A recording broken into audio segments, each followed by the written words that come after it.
दो भाइयों का अनमोल उपहार। बहुत समय पहले एक सुंदर गांव में दो भाई रहते थे, अर्जुन और किरण। उनके माता पिता के जाने के बाद वे दोनों साथ मिलकर अपने खेतों में कड़ी मेहनत करते थे। दिन भर पसीना बहाने के बाद वे शाम को एक दूसरे का हाथ बटाते और खुश रहते थे। बड़ा भाई अर्जुन अपनी पत्नी माया और बच्चों के साथ एक छोटे से घर में रहता था। उनका घर हमेशा शोर शराबे और हंसी खुशी से भरा रहता था। माया अर्जुन का बहुत ख्याल रखती थी और साथ मिलकर वे अपने परिवार की जरूरतों को पूरा करते थे। छोटा भाई किरण गांव के दूसरे छोर पर एक छोटी सी कुटिया में अकेला रहता था। वो बहुत मेहनती था, लेकिन घर लौटने पर उसे सुनने वाली सिर्फ दीवारें ही थीं। उसे कभी कभी अकेलापन महसूस होता था, पर वो अपने भाई की खुशी में ही खुश रहता था। एक साल फसल बहुत अच्छी हुई। दोनों भाइयों के पास अनाज के ढेर लग गए।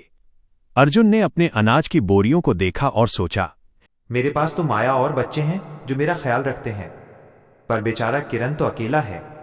बुढ़ापे में उसका क्या होगा? उसे मुझसे ज्यादा अनाज की जरूरत है।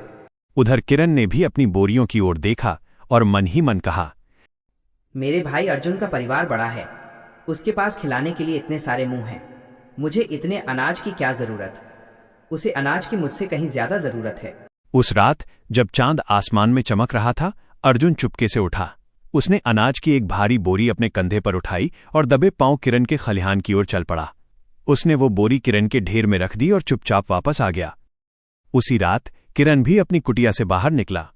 उसने भी एक बोरी उठाई और अंधेरे का फायदा उठाते हुए अर्जुन के घर की ओर बढ़ गया। उसने बड़ी सावधानी से वो बोरी अर्जुन के अनाज के ढेर में मिला दी और खुशी खुशी अपने घर लौट आया। अगली सुबह दोनों भाई हैरान थे।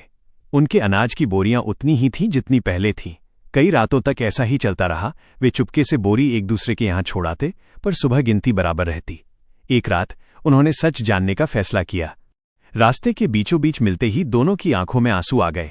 उन्हें समझ आ गया कि वे दोनों एक दूसरे की कितनी फिक्र करते थे। बिना कुछ कहे अर्जुन ने बोरी नीचे रखी और किरण को कसकर गले लगा लिया। उनके प्यार ने रात की खामोशी को भर दिया। अब पूरा गांव उनके प्यार की मिसाल देता है। अर्जुन और किरण ने मिलकर काम करना जारी रखा, लेकिन अब उनके बीच कोई राज नहीं था। उन्होंने सीखा कि सबसे बड़ा धन अनाज नहीं, बल्कि एक दूसरे के प्रति निस्वार्थ प्रेम और परवाह है।